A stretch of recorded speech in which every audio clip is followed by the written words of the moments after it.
What's going on, you guys? Welcome back to my channel. Today I'm going to be doing a first impressions video, which are some of my favorite videos to do because who doesn't love playing with new makeup and giving their honest opinion about them. And normally I start these videos with no makeup on, but my eyes were so red I thought if I do my makeup and give it some time, I could probably come back and they'd be okay. And I feel like I look okay now. I mean, it's pretty late. You guys know I don't like filming late. It is 10 p.m. So we're gonna wrap it up. Lots of new stuff. I've been traveling a lot, so I've been backed up on actually trying some products. So some of it has been out for a while. A lot of affordable products in today's video. Highlight is affordable. Foundation is affordable. Brow gel is affordable. Hopefully I don't hype that up and then I use all expensive products. I tend to do that. I'm sorry, you guys. I'm sorry. I don't mean it. But yeah, if you guys are interested and want to see what new products I have and hear my first impressions on them, just keep on watching. Jumping straight into foundation, I've been dying to try this new Maybelline Superstay foundation. Why do I always do that in my videos? This is the Maybelline Superstay Multi-Use Foundation Stick. I've really been into foundation sticks. I think they're great. You can get a really light application from them. They don't have to be heavy. I think a lot of people are under the impression that foundation stick means heavy application or really thick. But I'm gonna show you guys a technique that I like to use when using foundation sticks. So the colors I have here are shades 220, 312, and 1118, light beige, golden, and natural beige. I do have to mix because I found that one shade alone didn't match me. So now that I've taken the caps off, I don't know what shades these are. So we have a problem. But that's one. That really is an issue though. Like, now that I've got the caps off, there's no name or color. I think I'm gonna mix this one with the really tan colored one, which unfortunately I do not know the shades. I feel like it might be shades 220 and 312. And actually I did want to try this new Tarte Rainforest of the Sea Quench Primer because I do feel like you need a lot of hydration when using a stick foundation. So I'm gonna go ahead and try this out. I don't know why it's not coming out. It's open, why isn't it coming out? I'm so confused. Okay, so we're gonna ditch this primer because nothing's coming out. We're gonna pick up the foundation on this brush. This is a Sephora Pro Foundation brush, number 47. So I'm just picking up both colors since I'm gonna be mixing. And I start to just sweep it onto my skin for a really nice light application versus swiping it on the skin and getting more of a fuller, heavier coverage. This is a really nice way to keep your stick foundations really light on the skin. And so far it looks really good. It's going on really nice. This color match is perfect also. Let me blend it out. Oh no! Oh! There was a loose illuminator all over my table and it just got on my skin. I'm just kind of like a mess right now in this first impressions video. I always like to apply my foundation sticks with a brush first and then blend it out with a beauty blender like I do with all foundations. It just gives me the best and most flawless application. It's going on a little weird on my nose, which I don't know why. It's kind of separating, but overall I think the skin looks really clean and fresh. Still looks like skin. Matches perfect. It's not super matte or drying, so far it looks good. Went ahead and added a little bit of my Tarte Ultra Wear Camouflage Concealer to the inner corners because it's nothing new. But for concealer, this is also not a new product, but they recently repackaged it and I just wanted to revisit this concealer because I did used to like it. This is the Tarte Maracujá Creaseless Concealer. Do you guys remember? It used to come in a tube. So they repackaged it to come in a wand and I'm gonna use this as my under eye concealer. I think the color I'm gonna use is... Kyle's making so much noise in the kitchen and I told him that I was gonna be filming. I think I'm gonna use the shade Light Medium, which is the same as Shape Tape. It's a really thick concealer, so I'm really curious what it's like in this packaging. And this one's Light Medium Sand.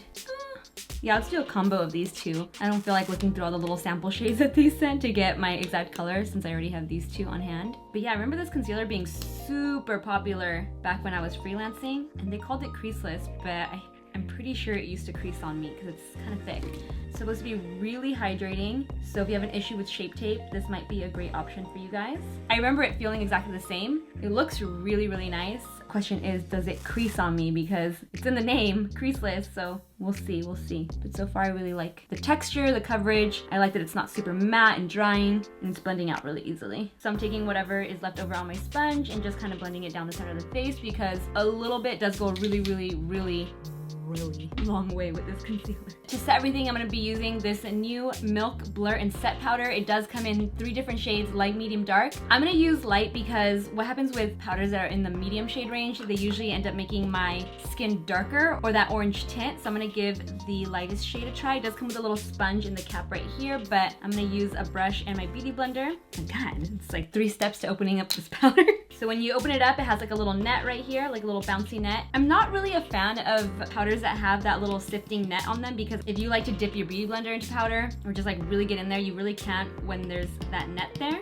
So I'm just gonna dump a little onto the cap. And what I'm gonna do first is set my under eyes. So I'm gonna pick up the excess creasing, which I don't actually have a lot of creasing underneath my eyes with this concealer, and I thought I would. So I picked up the excess creasing and I'm dipping my beauty blender into the powder, and I'm just gonna press it underneath the eyes to set. It's supposed to be translucent, but it does have, like I said, like light, medium, dark, so it has a tint to it. Hopefully this doesn't make me look super pale. And then with a brush, this is an Hourglass brush, I'm just gonna dust the rest of my face. But I feel like it is making me look a little chalky. Maybe I should have gone with the medium shade. I feel like all the areas where I applied the Maracujá concealer plus that with this powder, it looks heavy, like all in this area. But the powder, when you touch it, it feels really, really smooth and silky. So I would imagine that it does give like a nice blurring effect. I don't know, I might just be judging it really hard. But the rest of the skin looks nice and all I used was the foundation on the rest of the skin. So it could just be that that concealer sets that way when you add powder. So just to tone down the look of the powder, I'm gonna mist myself with this ColourPop All-Star Face Setting Spray. This is also brand new to me, I haven't tried it yet. Hopefully it kind of tones down the look of the powder on the side of the face, and then I can go in with a highlighter. Ooh, that actually smells really good. It smells a little bit like rose water. I really like that. For a highlighter, I'm gonna be using this Flower Beauty Galactic Glow Holographic Palette. There are some really cool colors in here, but I'm gonna be really basic and just use this gold color and test out the quality because I did like the Flower Beauty single highlighters, or I think it was a highlighter palette, but it did break really easily. So let's give this a try. I'm gonna be using a really small fluffy brush to apply this color right here. You guys know I like applying highlighter first, so I'm just gonna work it into the high points of the face, starting with this little pocket. Ooh, that is nice. It's really creamy. I remember that from, like I said, when I tried her products last time, or the Flower Beauty products, they were really creamy to the touch, very pigmented. The only sad thing was that the palette did just kind of fall apart. I didn't even drop it, it just, all the powders popped out of their little packaging and a lot of them shattered for no reason. It was really bizarre. And this one feels very tightly packed in there, it doesn't feel like it's gonna fall out. And the highlighter is really, really beautiful. She also came out with this liquid illuminator, but I just wanted to try this over this. But I'll try this again in another video. So I don't have a new bronzer to try, but I wanted to use this because I've been using it a lot lately and I just want to mention it. I like it because you can contour and kind of bronze the skin up with it also, and you have different colors. So for me, when I contour like the nose or underneath the lip, I like a contour powder that's really, really light, so it's a little more discreet. And then I usually use this one for the cheekbones, and then if I want like a deeper contour, I go here. I can use this one as an eyeshadow. I don't really use this one on my face, but I just wanted to show it to you guys because I don't have another new bronzer to use. So I'm using this color up here. And it does have a slight shimmer to it. It's not completely matte. See how pretty the color is? I mean, I love everything about this. The packaging, it's see-through so you can see the colors. It's compact, and I like that I do use the various colors, not just one. I hate when there's a makeup product that has multiple powders in it and you only end up using one of like the 10. So I really like this one, it's great. So then with a smaller brush, I like to take this color. It's translating really light on camera, almost like non-existent, but it does show up on my skin. It's great for the sides of the nose, so it's a little more discreet. And I think that is it for the face. I'm gonna blend everything out one last time. And then for the eyes today, I was debating using one of the new Marc Jacobs single eyeshadows, but I also kind of want to try this. But I feel like in every first impressions, I end up using an Anastasia palette. I don't know, they always come out with one when I'm doing a first impressions. So I'm not exactly sure what kind of look I'm gonna go for, but we're just gonna dive right in. I think I'm gonna use Incense right here as my crease color. Picking it up on a Smith 232 and just fluffing that into the crease. I always like to pat in any excess creasing because lately I've just been using my foundation or concealer as my eyeshadow base. I just set the brow bone, but I keep the lid free of powder so that the eyeshadow really sticks. So I'm gonna just work this into the crease. I will say Anastasia eyeshadow palettes are always super, super pigmented. I've never really had an issue with them. Even that one palette that everyone had an issue with, which one was it? I think it had like the green eyeshadows in it. I never had an issue with that one. I think her palettes are great. I'm just switching over to a 247 and adding this color to the lower lash line.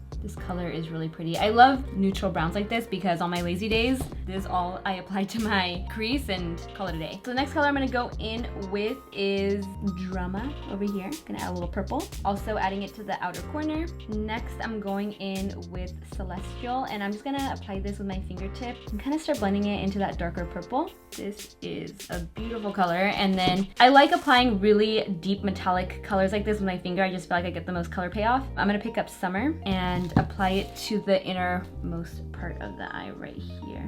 I'm gonna switch over to a brush and actually mist it because it's coming off a little kind of like chunky on the eye. I don't know why, but I'm gonna pick up that color and mist it with the ColourPop setting spray and then go back in and apply it to this inner corner.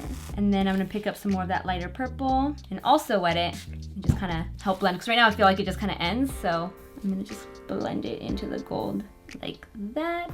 And then with a blending brush, a clean one, I'm just gonna blend this crease right here.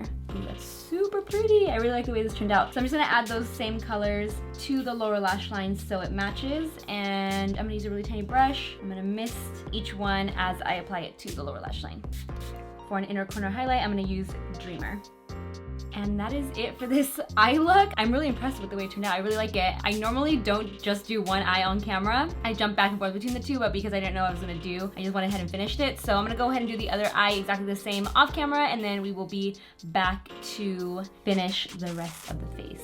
I filled in my brows just a tiny bit because I wanted to use this Brow Stylist Boost and Set Volumizing Brow Mascara by L'Oreal. This is the clear one. There's also one with color. It caught my eye because I really like the brush. It's really small, so I'm gonna give this one a try. I love brow gels. I own so many, and it would be nice to have an affordable option. So I just wanna see how stiff it leaves my brows because I've been liking something a little softer. I've been using the Milk Kush Brow. It doesn't leave your brows really crunchy and hard like Benefit's 24-hour brow setter, which I really love for days when I'm like running errands or going to the gym and really need to hold my brows in place. But for like a soft makeup look, it almost makes your brows look too groomed. Once this dries down, I'll let you guys know if it leaves my brows crunchy or not.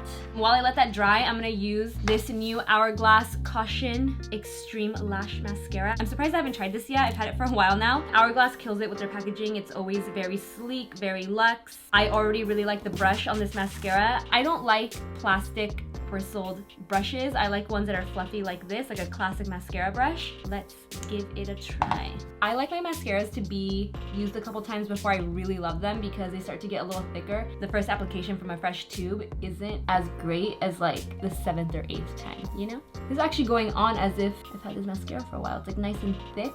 I just don't like when it goes on and it feels like it's doing nothing. Like it feels really like sleek and kind of like, meh, you know? Like this one's going on really nice and thick. And the bristles are really gripping onto my lashes, which is nice. Okay, here is a before and after, no mascara. This is definitely up there with my Monsieur Big and Velvet Noir from Marc Jacobs and It Cosmetics Superhero. It's got the same kind of finish, same kind of brush, really thick, dark, voluminous. It hasn't dried down yet, but it doesn't feel like it's leaving my lashes feeling brittle. The one mascara I will say does do that is that new Urban Decay one. I wanted to like that one. Same thing with the new, I think it's called Bad Gal Bang by Benefit. They leave my lashes feeling a little too crispy and brittle, almost like they're gonna like break off if I touch them, but this doesn't feel like that. But yeah, this looks really, really good. Let's do the other side. I also added this Marc Jacobs eyeliner in the shade Plumage, this purple one, to my waterline just to complete the eyes. Mascara is still looking good. This brow gel feels really nice, like just the right amount of crispiness, not too crispy, still feels really natural. I like it. Okay, for blush, I don't have anything new either, but I did want to show you guys this blush from Clarins because I recently started using these because I like how neutral they are and they have half shimmer, half matte in here. These are called the Illuminating Cheek Colors. This is shade number 7. Isn't that just so pretty? I love it so, so much. So I'm gonna be using this as my blush so that it hopefully doesn't clash with the purple on my eyes. We'll see. I usually go really, really nude and neutral whenever I have color on the eyes, but because of my olive undertone, my skin tends to turn everything really brassy. Even if a blush is more towards the brown side, it'll still turn slightly peachy or orangey. Same thing with lip colors, which speaking of the lip, I really want to try one of these new Urban Decay lip powders. I don't know how I'm gonna feel about it because I feel like this is a product that will look really good on really large, luscious lips. I don't have the biggest lips, so I rely heavily on lip liner, and I feel like this product shouldn't require lip liner. It should be like, you know, just kind of like press it on, gives you a hint of color. I definitely want to do more of like a purpley color just to match the eyes. I don't want to go super dark, too brown. It might be too bright. I'm gonna go with the really dark one. So there should be a little brush under here. I saw how to use it when they first came out. Okay, I give up. What I'm gonna do is, ooh, that is really, really satisfying. I'm gonna apply with my fingertip. Oh, I like that. I was not expecting that color. This is really pretty. I feel like I'm being like very like Pat McGrath. That's her technique, applying lipstick with your fingers, and she makes, I believe, all of her artists do it. Wow, this is actually extremely pigmented and it has like a nice little sheen to it. I feel very fall right now. I feel like I'm still gonna need a lip liner though. I imagine if you have chapped lips, you're not gonna like this product at all because it'll bring out the dryness in your lips because it's like a powder. But I was not expecting this level of pigmentation. Wow, okay. So I actually didn't end up using a lip liner because I just took this lip brush. It's a Smith 302 and used the product to outline my lip, and I got a perfect application. I'm honestly kind of shocked. I was expecting not to like this product, to be honest. I thought that it wasn't gonna work for my lips, but wow, the pigmentation is really nice. It's really crisp. You could definitely go a lot lighter with it and use it more as like a stain. But yeah, I gotta give Urban Decay props because it's new, innovative. I haven't seen anything like it. It's pretty cool, and I'm kind of mad I doubted it in the first place. This look reminds me of when I first started my YouTube channel. Very dramatic, bold eye and bold lips. I don't do looks like these anymore because I feel like this is more like an evening look and I'm mostly doing daytime looks. But if you guys like this, let me know. I will do more of them for you. So now I'm just gonna go over everything, what's worth it, what wasn't worth it. So the Maybelline Superstay foundation, yes, I think this is an incredible product. It looks like skin. I think my skin looks amazing right now, even with the Maracujá Creaseless Concealer, which when I first set it with the milk powder, I thought it looked a little heavy. But once I used the ColourPop setting spray, I feel like my skin looks like skin. It looks natural, it looks clean. I'm getting a little oily and shiny here, probably because the concealer is definitely more on the hydrating side versus mattifying. So if you're oily, I would not recommend the Maracujá concealer. Definitely do Shape Tape. The powder from Milk, I want to give it another try using a foundation and concealer combo that I know I like. The highlighter from Flower Beauty, this palette, this one right here is amazing. I didn't try the others. I feel like this is one of those palettes where I would only end up using this color down here.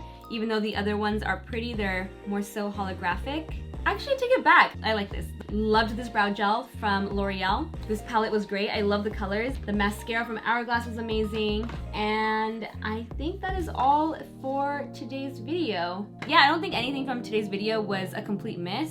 I think everything looks great. Let me know if you guys have any questions down below. Did anything catch your eye? What are your thoughts? Have you tried these products? I always love hearing your thoughts if you have tried it and you didn't like it, but always explain why you didn't like it. And as always, if you enjoyed this video, make sure to give it a like, share it, subscribe, hit that notification bell, and I will see you in my next video. Bye guys.